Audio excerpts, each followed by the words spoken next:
Assalamualaikum warahmatullahi wabarakatuh, dan salam sejahtera bagi kita sekalian. Perkenalkan, saya Hans Sami Martin Salakori, SEMSI, salah satu dosen di program studi kesehatan masyarakat Stikes Maluku Usada dengan NIDN 0013117303. Bergabung ke Stikes Maluku Usada sejak 4 Agustus tahun 2023. Dalam bidang ilmu yang saya tekuni adalah ilmu ekonomi.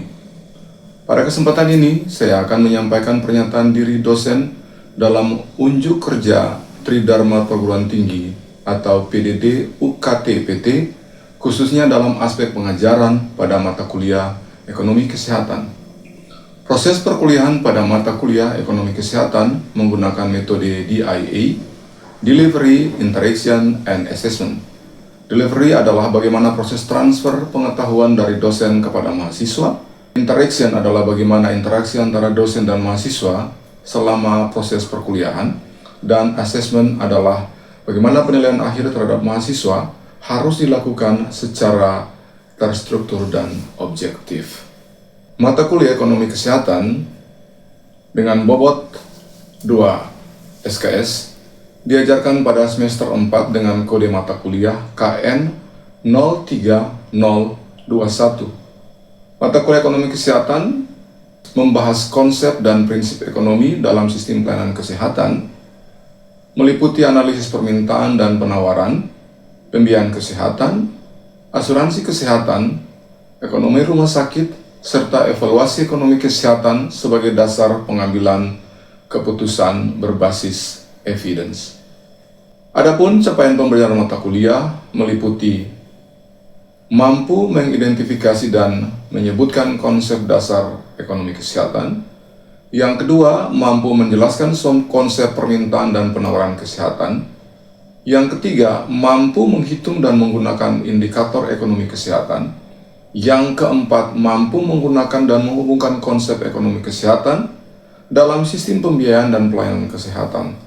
Serta yang kelima, mampu menentukan solusi sederhana berbasis ekonomi kesehatan terhadap permasalahan kesehatan. Materi pembelajaran terbagi dua.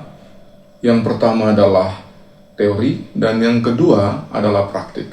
Teori meliputi konsep dasar ekonomi kesehatan, permintaan pelayanan kesehatan, penawaran pelayanan kesehatan, elastisitas dan indikator ekonomi kesehatan, kemudian analisis penawaran dan pelayanan kesehatan, kemudian kegagalan pasar dalam pelayanan kesehatan, biaya dan efisiensi pelayanan kesehatan, sistem pembiayaan kesehatan, asuransi kesehatan, ekonomi rumah sakit, evaluasi ekonomi kesehatan, kebijakan kesehatan, dan yang terakhir isu-isu strategis ekonomi kesehatan. Sementara praktek, mahasiswa melakukan identifikasi, pengumpulan data, dan analisis sederhana mengenai pembiayaan, biaya, dan pemanfaatan pelayanan kesehatan di puskesmas atau rumah sakit. Sistem pembelajaran menganut dua sistem, yaitu yang sifatnya sinkronus, meliputi adalah proses belajar mengajar lewat luring atau kelas, tatap muka di kelas, dan sistem yang kedua adalah asinkronus, yaitu daring lewat media Zoom. Metode pembelajaran. Ada 4 metode pembelajaran yang diterapkan dalam mata kuliah ekonomi kesehatan. Yang pertama, contextual teaching and learning. Dan yang kedua, small group discussion. Ketiga, discovery learning. Dan yang keempat, problem-based learning. Mata kuliah ini menggunakan sistem penilaian. Yang pertama, partisipasi. Partisipasi meliputi bobot 5%, kemudian penugasan 20%, praktik 15%, UTS 25%, UAS 25%. Total penilaian adalah 100%. Sore semua. Selamat sore semua. Terima kasih karena kita bisa bertemu kembali di kelas ini dalam proses perkuliahan ekonomi kesehatan. Minggu lalu kita baru belajar tentang konsep ekonomi kesehatan yang dimana berbicara tentang pengertian, tujuan dan manfaat serta bagaimana dampak ekonomi kesehatan terhadap pertumbuhan ekonomi. Sebelum kita memulai perkuliahan ini, saya minta satu orang untuk bisa memberikan pertolongan. Silakan.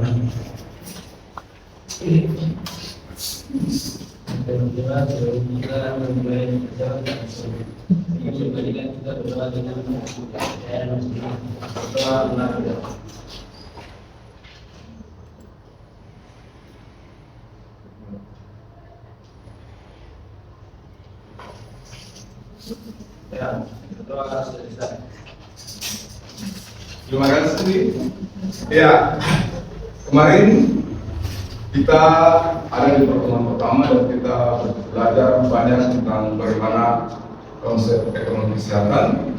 Dan sebelum kita masuk di pertemuan kedua ini, di mana kita akan berbicara tentang penggunaan dana kesehatan, saya akan mereview kembali pertemuan kemarin. Saya yakin Anda semua pasti masih mengingat apa yang saya sampaikan kemarin. Oleh karena itu, pertanyaan pertama bagi siapa yang bisa menjawabnya dengan baik pasti ada di box penjelian. Siapa yang ingat pengertian ekonomi kesehatan? Ada yang bisa jawab? Pengertian ekonomi kesehatan? Oh, silakan. Ekonomi kesehatan yaitu cabang ilmu yang mempelajari bagaimana cara kita mengalokasikan sumber daya yang terbatas buat kebutuhan kesehatan yang hampir nggak ada batasnya. Singkatnya itu kayak kesehatan itu kan mahal dan keputusannya itu nggak cuma soal medis, tapi juga soal uang, kebijakan, dan perilaku kondisi. Oke, terima kasih. Jadi ingat, ekonomi kesehatan itu berbicara tentang alokasi sumber daya. Titik itu. Sumber daya apa? Sumber daya kesehatan yang sifatnya itu terbatas. Oke, pertanyaan yang kedua. Apa tujuan ekonomi kesehatan? Saya Pak. Oke, silakan. Jadi tujuan ekonomi kesehatan itu untuk memastikan bahwa sumber daya yang terbatas itu digunakan secara optimal untuk menghasilkan manfaat kesehatan yang lebih maksimal. Oke, jelas bahwa tujuan ekonomi kesehatan itu bagaimana mengalokasikan sumber daya supaya bisa dipakai secara efisien dan maksimal, tidak ada yang di situ. Pertanyaan yang ketiga, bagaimana hubungan kesehatan dengan pertumbuhan ekonomi dengan perekonomian? Saya Pak. Kesehatan dan perekonomian memiliki hubungan sinergi yang sangat kuat, saling mempengaruhi, di mana kesehatan yang baik menjadi tujuan utama pendorong pertumbuhan ekonomi, sementara kualitas ekonomi yang menyediakan sumber daya untuk meningkatkan kualitas kesehatan. Oke, terima kasih Utari, luar biasa anak-anak Anda sangat memperhatikan pengertian saya di kemarin dan sekarang kita akan masuk dalam materi di minggu kedua yaitu tentang pemerintahan dan kesehatan.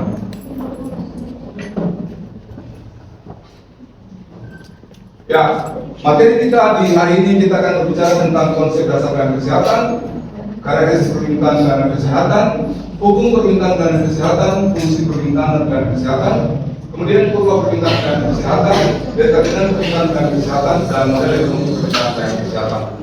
Kita akan masuk di bagian pertama. Ya, konsep dasar permintaan dana kesehatan. Ingat, permintaan dana kesehatan itu adalah menunjukkan tentang jumlah pelayanan kesehatan yang ingin dan mampu digunakan oleh individu atau masyarakat pada tingkat harga tertentu.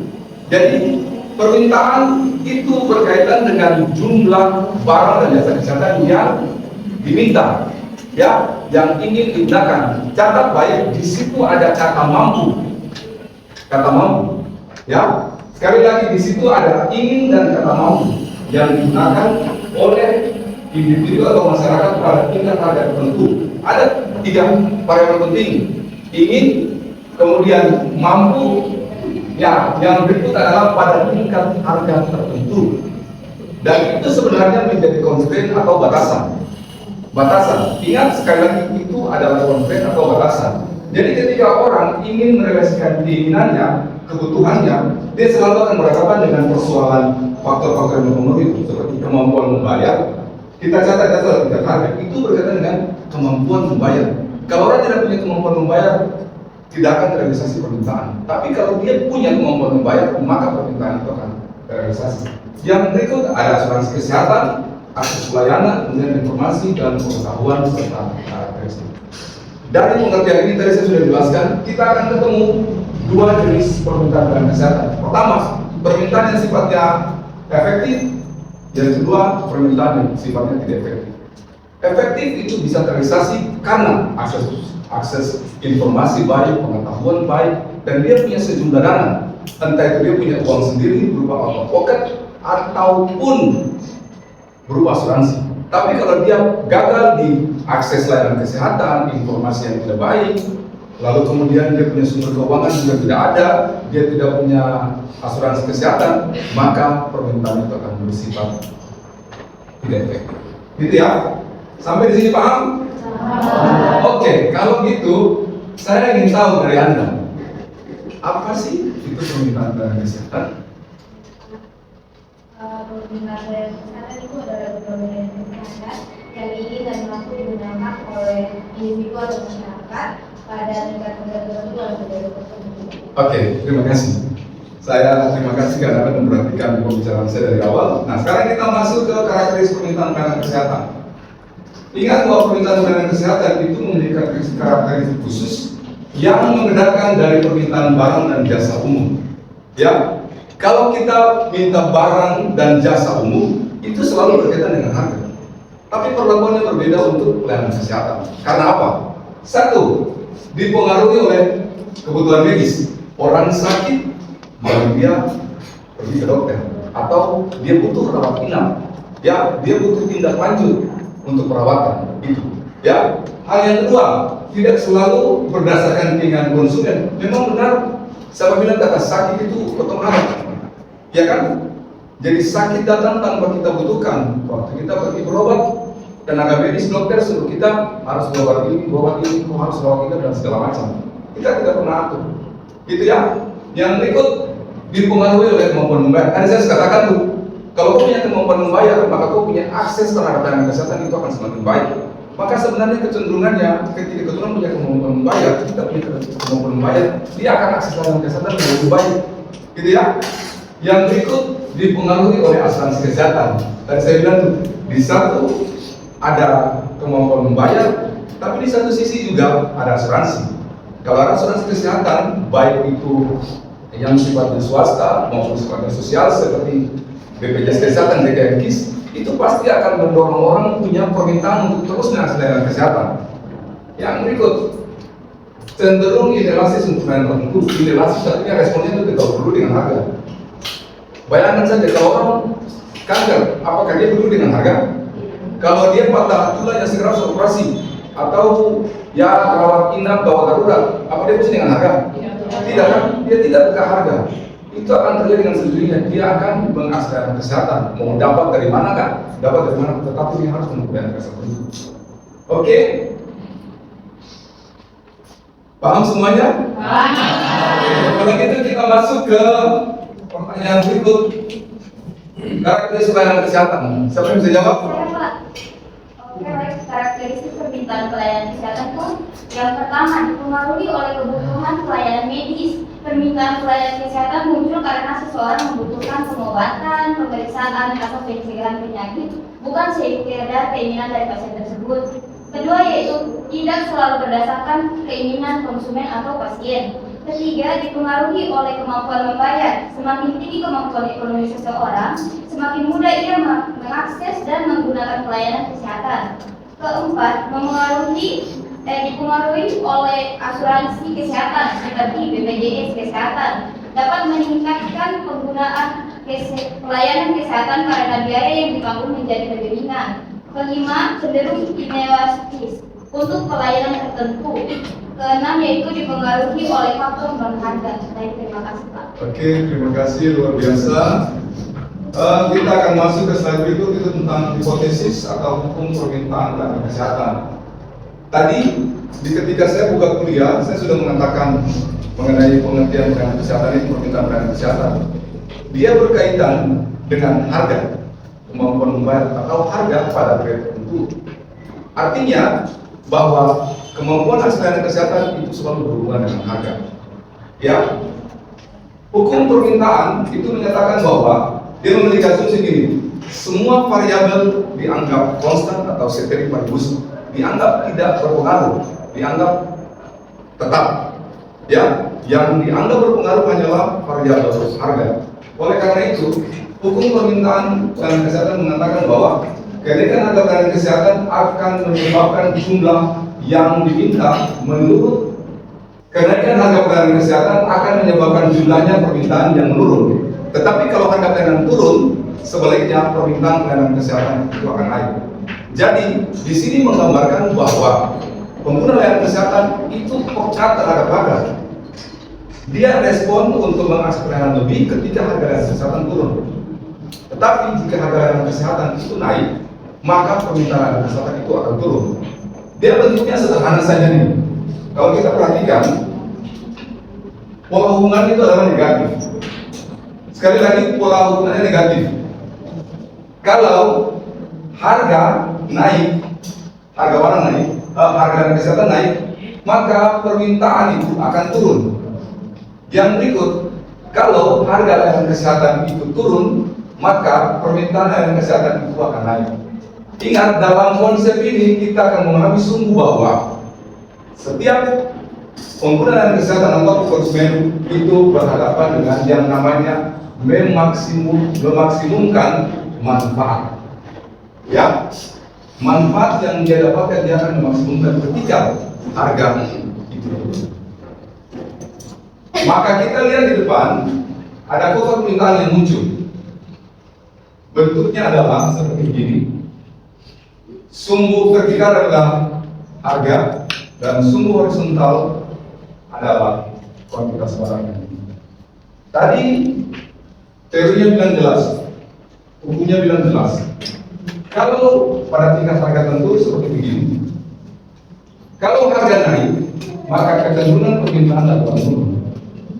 Tetapi kalau harga turun, maka permintaan pelayanan kesehatan juga akan naik. Seperti kayak ini, ya.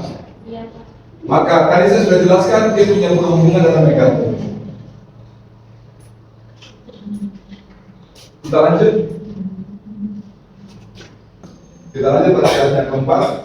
Fungsi permintaan pelayanan kesehatan. Fungsi permintaan pelayanan kesehatan itu sebenarnya menggambarkan hubungan antara jumlah pelayanan kesehatan yang diminta dan harga atau tarif pelayanan kesehatan, dan hubungannya bersifat negatif. Tadi kita sudah bicara di sini. Sederhananya saja begini, kalau kita bikin dalam persamaan matematis, maka permintaan layanan kesehatan adalah merupakan fungsi dari harga. Tadi saya jelaskan bahwa ketika harga naik, permintaan turun. Sekali lagi, ketika harga naik, permintaan turun. Dia sifat hubungannya negatif. Maka karena sifat hubungan negatif, itu slope-nya negatif. Ya. Ya, sekarang kita akan bahas tentang kurva permintaan pelayanan kesehatan. Kurva permintaan pelayanan kesehatan itu menggambarkan hubungan antara harga atau tarif dan pelayanan kesehatan dan jumlah pelayanan kesehatan yang diminta atau PD pada berbagai tingkat harga dengan asumsi faktor-faktor lainnya dalam strategi paribus. Itu saya sudah jelaskan dari awal. Karena dia pola hubungan negatif, kalau harga naik, kecenderungan permintaan kesehatan itu turun. Ya. Sekarang kita akan masuk dalam determinan permintaan pelayanan kesehatan. Permintaan pelayanan kesehatan tidak hanya ditentukan oleh harga. Beberapa faktor lain juga mempengaruhi keputusan individu atau masyarakat dalam menggunakan pelayanan kesehatan. Faktor-faktor itu, yang pertama, harga atau tarif pelayanan kesehatan. Ingat, yang pertama mempengaruhi yang menjadi faktor determinan permintaan pelayanan kesehatan yang pertama adalah harga atau tarif. Kita bicara dari tadi bahwa ketika harga naik itu akan membuat orang yang selain kesehatan itu juga semakin bertambah. Disebutkan di depan ketika kenaikan harga cenderung menurunkan jumlah pelayanan yang diminta, sementara penurunan harga cenderung meningkatkan jumlah pelayanan yang diminta. Yang kedua, pendapatan.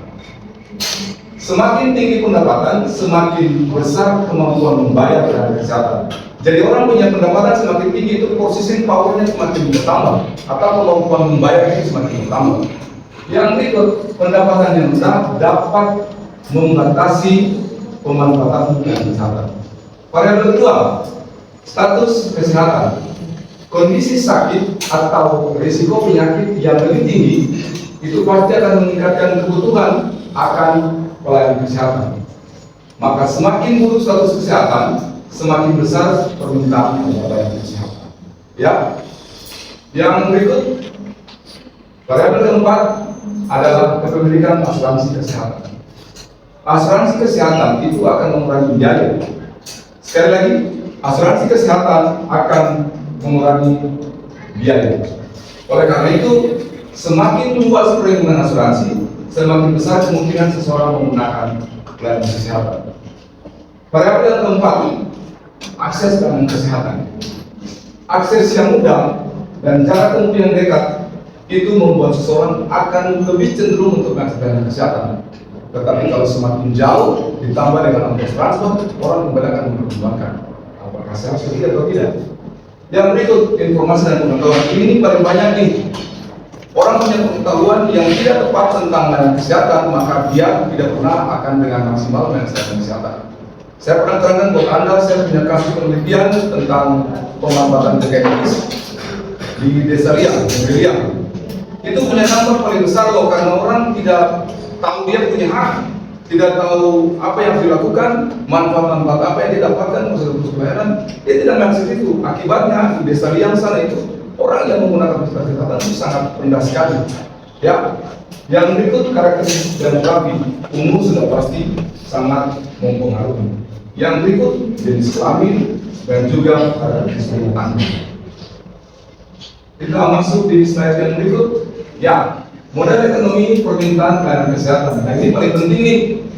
Kalau kita berbicara tentang permintaan, kita tidak akan terlepas dari persamaan matematis.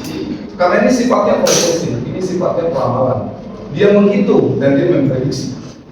Tadi kita sudah bicara dari depan, jelas dikatakan bahwa kalau kita berbicara permintaan itu berkaitan dengan permintaan antara permintaan barang dan jasa layanan kesehatan pada tingkat harga tertentu. Itu berarti kita berbicara bahwa setiap permintaan itu selalu dikenakan dengan harga. Bahwa permintaan itu dipengaruhi oleh harga. Itu ya. Dari situ kita bisa menemukan persamaan matematis dan faktor-faktor yang mempengaruhi permintaan tadi yang kita berbicara tentang determinan pelayanan kesehatan tadi. Maka persamaan matematisnya, fungsi permintaannya adalah QD sama dengan F dalam kurung PH, Y, H0, X, E, X.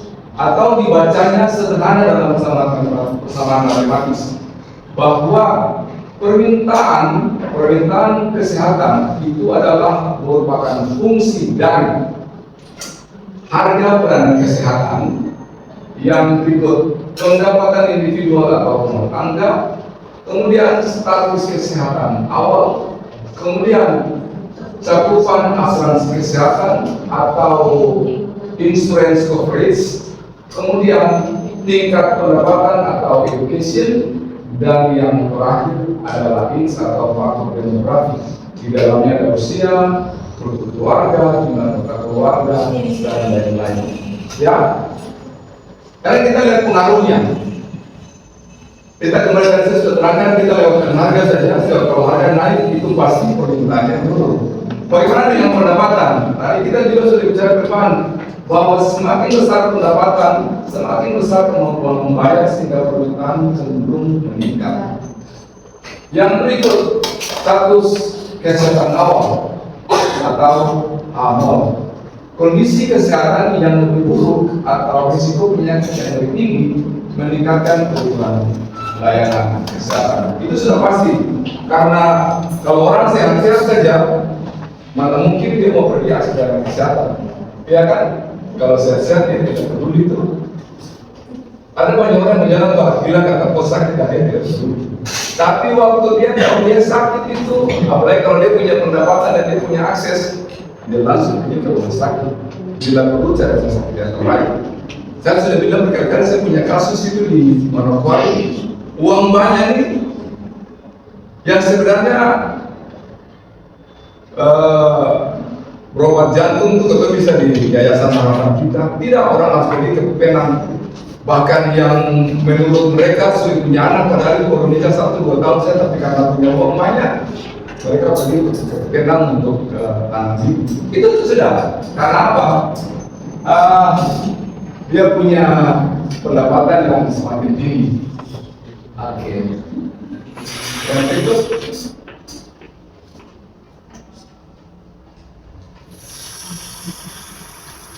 apakah Anda paham semua yang saya sampaikan dari tadi? Oke. Saya bisa tanya jawab sedikit. Pertanyaan pertama.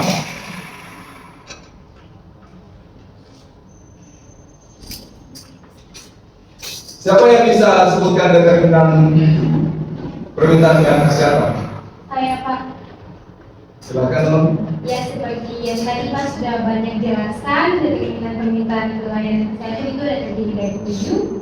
Yang pertama harga pelayanan kesehatan, yang kedua pendapatan, yang ketiga status kesehatan, yang keempat kepemilikan asuransi, yang kelima akses layanan kesehatan, yang keenam informasi dan pengetahuan kesehatan, dan yang terakhir yang ketujuh karakteristik demografi, Pak. Kira-kira hubungan bagaimana harga pelayanan kesehatan mempengaruhi permintaan? Ya Pak, jadi tadi Pak itu sudah menjelaskan, jadi semakin tingginya harga cenderung itu menurunkan jumlah layanan kesehatan, sedangkan semakin kurangnya harga pelayanan kesehatan makin meningkatnya juga akses layanan. Jadi sifatnya negatif ya? Ya, Pak. Oke, kalau gitu bagaimana kalau dengan pendapatan? Kalau pendapatan sendiri semakin besar dia pendapatannya, semakin juga besar kemampuan dia untuk membayar pelayanan kesehatan sendiri, Pak. Itu ya. Jadi sekali lagi ingat bahwa semakin besar pendapatan itu dia akan semakin punya kemungkinan yang lebih besar untuk mengakses layanan kesehatan. Oke.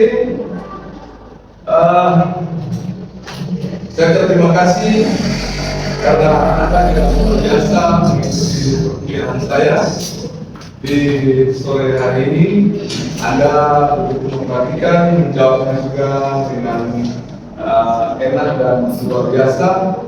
Saya berharap kemudian di pertemuan berikut kita akan belajar tentang elastisitas permintaan, dan kita juga akan masuk dengan penawaran kesehatan, dan kita akan belajar juga tentang elastisitas penawaran. Demikian perkuliahan kita di sore hari ini. Terima kasih, sampai jumpa di minggu depan.